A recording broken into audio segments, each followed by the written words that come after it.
Thank you, Mr. Speaker, for indulging me. And I want to make a few brief statements and a number of subject matters under my purview.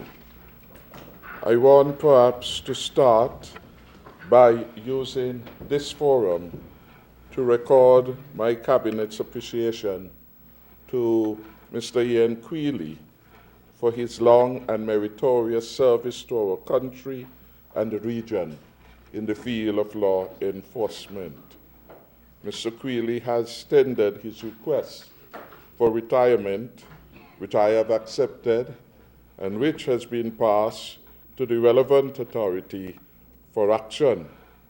The retirement of Mr. Quealy, of course, paved the way for his assumption of the high representative assignment in Rabat, Morocco, where he will serve as ambassador of the OECS to the Kingdom of Morocco, an assignment for which he has my personal support and best wishes. Indeed, it was on the advice of the Cabinet that I had preferred his credentials for consideration by colleagues heads of the OECS authority, having learned that he had an interest in this particular area of endeavor. The vacancy, of course, that has been created by his retirement will be filled in due course. But I want, even as I commend him for his own support, to place on record the country's deep appreciation for what has been a very credible performance by our Acting Commissioner of Police, Mr. Hilroy Brandy. Brandy is the most experienced police officer in the Royal St. Christopher and Nevis Police Force. And he took over the leadership of the police in an acting capacity at a period of great anxiety and turmoil. He has been able to hold the force together as a disciplined force committed to protecting and serving the people of St. Kitts and Nevis. And under his own leadership, we have seen his competence in terms of strategy and in terms of his own tactical approach to matters of law enforcement. We see that he has been able to bring to the fore and implement a wide range of initiatives, attempting, as it were, to curb the rise in criminal activity in the country and to broaden the response mechanism of the police as the key law enforcement body in the country. So I wanted to place and record that the country has benefited significantly from the leadership of Mr. Brandy. And I want him and the High Command to know how grateful we are and how much more safe the country feels at this particular moment in time. And we owe it to him, his team, and to every law-abiding citizen of St. Kitts and Nevis. As we speak about law enforcement, I want to record that in the next few weeks, we will have the 5th passing out parade since Team Unity came to office, and we have carefully sought to build out the force capacity to serve and protect the people of St. Kitts and Nevis. 167 police officers. At the time when we have the passing out parade, of course, 43 would have successfully completed training under my administration. This is a significant number for a force which numbers just about 400 plus law enforcement officers. 167 of them would have graduated to training under the Team Unity administration. Indeed, when we got in, there was no priority placed on training. We ensured that we fast-tracked that so that persons who were wearing the uniform of the police had the necessary competencies to be able to deliver. And so year after year, for the last 5 years, there has been a passing out parade. I want to say, even as we do this, there are, I'm advised, some 43 vacancies which are to be filled at the lower level by citizens and residents. I want to encourage the young people in the country who are desirous of making a contribution in an important area of national life to apply to become a police officer. And the police officer must not be seen in the traditional role, but there are multiplicity of opportunities for persons with different skill sets to be part of a modern police force. The technology as we build out, for example, the CCTV required people versed in ICTs, in technology, as we invest in our forensic lab, which we built out over in Tabernacle, costing us $92 million or thereabout. We see the need for people with a particular scientific proficiency to come to fill vacancies in the police force. As we develop a new strategic arm of intelligence gathering, we see the need for persons with a broad array of skill sets to come and to be part of our policing force. As we revisit and look at and modernize the criminal justice system, we see the need, again, for persons with different skill sets than had traditionally been part to now become part and parcel of law enforcement with all that it offers for career choices and for making constructive engagement for the benefit of all in the country. I want to encourage the parents and guardians who have children at home not working to at least give this a try and to see if somewhere there they will find that this is something, this is a career path which they may want to follow. I want to commend all those who have been involved in the preparation of the class participating in Course 43 and hope that they will become some of the finest examples of law enforcement officers at work in our country. I want, Mr. Speaker, to indicate that as far as our efforts to develop a marijuana industry, that work continues apace, Mr. Speaker. We are aware of the report of the National Commission on Cannabis. We should also be aware that since that particular time, the Chief Medical Officer had recommended to the government that we consider the establishment of a core committee to further advance the work of the National Commission, and of course they will be available to provide ongoing support to that committee. The establishment of a modern industry requires a lot of work and preparation, and especially one which has to date been part and parcel of deeply held ideas regarding its use, its legitimacy, and even its legality. A lot of work still remains to be done. When we look at that particular report of the Commission, we would see that the Commission recommended that we needed to have an organized public education campaign for a lengthy period before we could move in meaningful ways. The recommendations, of course, have impacted upon policy decisions of the government, and we had before now brought to the Parliament for a first reading a draft cannabis bill which attempted to move forward with precisely those recommendations from the National Commission for which there has been consensus. That exercise continues. The bill has been out in the public domain. We are getting feedback with respect to the bill, and the Attorney General's office is doing the necessary work with respect to that.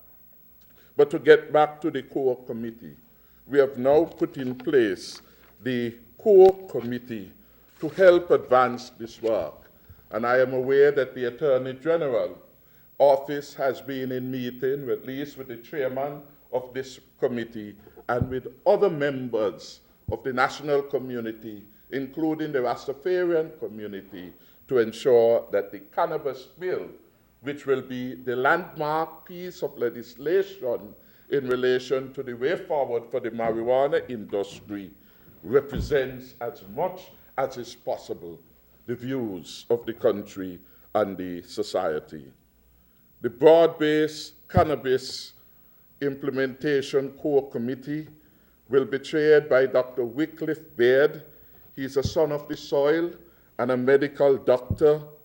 He resides currently in Canada. He has business interests here, and he is here regularly. Indeed, as we speak, he is now presiding over the first meeting of that broad-based core committee. Dr. Baird has been involved with the government of St. Vincent and the Grenadines with their cannabis legislation and industry. And he has done work in Africa in relation to this. So he comes to the committee already prepared, knowledgeable with regard to this particular activity, and will bring that expertise and benefit to bear to assist St. Kitts and Nevis in moving forward. The other members of the committee, and I should say that this broad-based committee is drawn from representatives of the Christian Council, the Rastafarian community, the Chamber of Industry and Commerce, the youth, the Office of the Attorney General, and it comprises a number of cannabis experts, which are critical to the process. Of course, the committee is free to call upon and to co-opt any other entity that it thinks could lend support and assist in moving its work forward. For completeness, the membership comprise, in addition to the chairman, Dr. Andre Gordon, who is a PhD and a known expert in this area. There is a Miss Lisa Grants, who holds a Bachelor of Laws degree and has done very good work in this area. We have a Mr. Marcus Ramkisoon, who is and claims to be one of the few certified medical cannabis experts in the region. We have a Dr. Annabelle Manalo. She is a cannabis expert, and she does a lot of work in this particular area. So we have brought the expertise in, and we have ensured that we have adequate representation from the key stakeholders in the community to help bring, if you will, the lived experience of the people of St. Kitts and Nevis to the work of the committee. The committee will benefit from the involvement of Ras Eli X. Freeman from Basseterre. We have in the committee a Melvin Marcelo Ogard, he's from Old Road. We have a Dwayne Hendrickson, who is a CARICOM Youth Ambassador. He hails from Brown Hill, Nevis. We have representing the Chamber of Industry and Commerce, Ms. Cara Daly. We have representing the Christian Council, Canon Dwayne Cassius. We have Tashna Powell, Senior Crown Counsel, representing the Office of the Attorney General. And we have Ras Iroy as a member of that committee, and Ms. Alison Isaac, Parliamentary Counsel who does a lot of the work in terms of the legal drafting. So we have a very broad-based committee representing some of the critical stakeholder groups, and that committee would be advancing the work that is required to bring this particular legislation to life, but beyond that, helping us to establish the necessary system and legal framework. I should report that Ras Iroy is the chairman of the Organization of Rastafari in the Federation of St. Kitts and Nevis. So that is respect to the work of the Cannabis Committee and the forward movement with respect to that.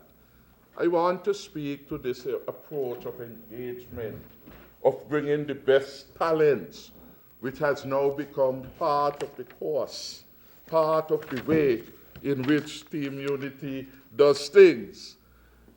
Bringing people with independent minds, give them the challenge and the opportunity to be of national service and to help the country in areas where the country requires the need.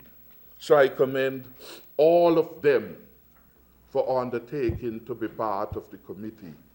I had the occasion this morning to meet with them for a brief while, to give them certain assurances and the commitment of the government to assist them where possible in fulfilling the expectations of the country. The final matter I wish to report on, Mr. Speaker, has to do with the recent visit which I made to the Kingdom of Morocco. I want to thank God, of course, for traveling mercies, both to myself and the other members of the delegation. I want to thank the Honorable Ian Patches-Liebert, our Minister of Public Infrastructure, who was part of that delegation. The Excellencies, Mr. Sidney Osborne, our Ambassador with responsibility for OECS matters and matters of CARICOM within the framework of the Office of the Prime Minister. Indeed, Mr. Osborne was critical to a lot of work involved in the establishment of the first OECS embassy in Morocco and had been part of the discussions among the commissioners as to how we will go forward in terms of strategic engagement with the continent of Africa. And of course, His Excellency Michael Powell, Permanent Secretary Andrew Skerritt, and we were joined by our Honorary Consul there, our Honorary Consul to Morocco, Mr. Mohammed Benchoun, were all part of the delegation. We were able, Mr. Speaker, to address a new framework covering the period 2019 to 2021 that will provide the reference point in which our bilateral cooperation would be enhanced. Critical to those would be new support in the area of infrastructure development and in particular alternative energy. I was happy that the Minister of Public Infrastructure was there. There were several trips to showcase what the Kingdom of Morocco had done in the area of alternative energy. To their credit, they boast of the largest solar plant in the world with the capacity, I think, of some 700 megawatts of power.